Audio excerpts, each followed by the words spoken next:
ตำแบบทั่วใส่บะกอกนะคะเบิ่งซิว่าจะเป็นยังไงหน่อยใส่พริกแห้ง2 เม็ดและพริกแดง2 เม็ดนะคะเอาบะทั่วลงไปตำน้ำ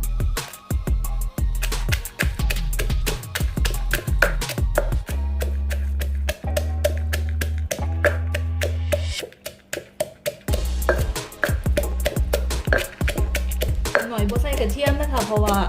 บ่ค่อยมักกระเทียมปานใดใส่แบบพวกผัดใส่ได้จะตำบ่ค่อยมักกระเทียมก็เลยบ่ใส่ด้วยค่ะ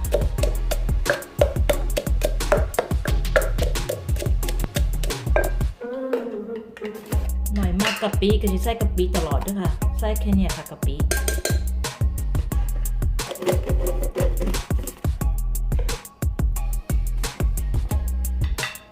ใส่ผงชูรสนะคะประมาณแค่นี้ค่ะ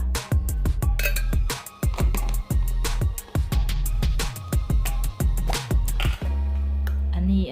เป็นน้ำตาลบักพร้าวนะคะที่มันเป็นผงค่ะ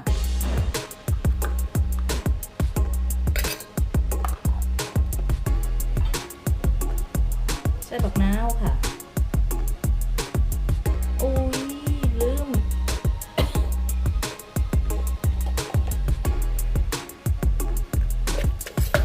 ไปว่าต้องตำบักทั่วให้มันพ่อบุบก่อนเอาบุบเป็นอย่างบ้านในใส่น้ำปลานะคะตำได้เพื่อนไปตำต่อค่ะ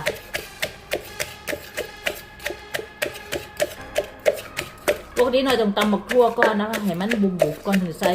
ปรุงรสนะคะบุบเป็นอย่างบ้านในใส่น้ำอย่างอื่นนะคะเอาบักทั่วลงไปตำให้เบิดค่ะ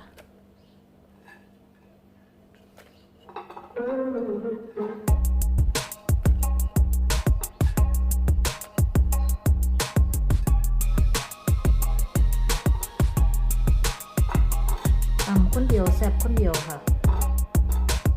บ่มีไผ่กินเป็นหมู่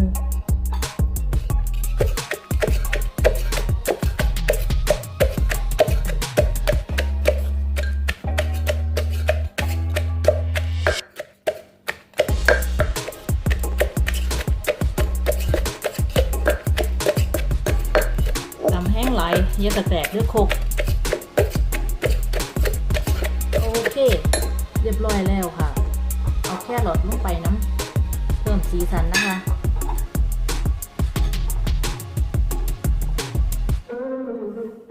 เสร็จแล้วนะคะใส่มะเขือเทศนะคะลูกหน่อยใส่ประมาณ5 ลูกค่ะ3แล้วลูกที่4ที่6 ลูกก็ได้ค่ะประกอบแล้วค่ะ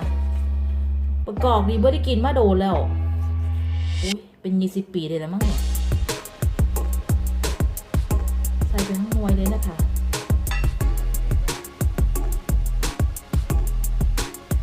น้ำปลาด้วยค่ะประมาณช้อนโต๊ะนี่นะคะขาดไม่ได้เลยคือน้ำปลาร้าค่ะทำไมก็ยังใส่น้ำปลาของอันนี้คือเก่าเลยค่ะน้ำปลาของฟิลิปปินส์ค่ะรสชาติใส่ได้ค่ะโอเคประมาณ2 โต๊ะครึ่งนะคะมาที่มาคลุกเข้ากันค่ะ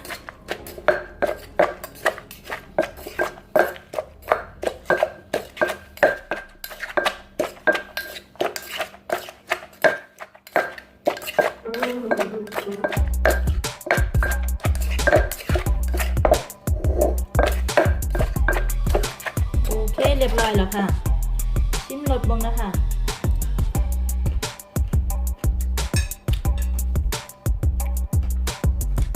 ชิมไปนิดนึงน้ำปลาใส่นิดนึงค่ะน้ำตาลค่ะ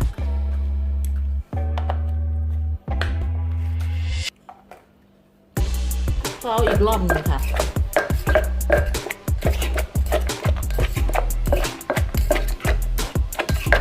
โอเคใส่ได้แล้วค่ะไปเข้าไปทานเตรียมรับประทานนี่นะค่ะเทใส่จานไปโหลด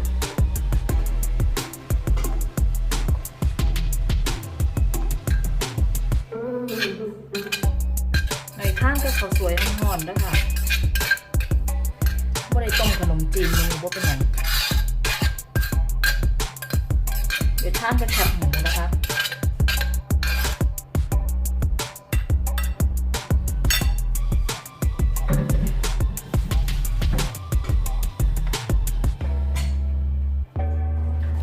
เอาค่ะไปทานกับแคบหมูกันนะคะแล้วก็ข้าวสวยร้อนๆแล้วค่ะ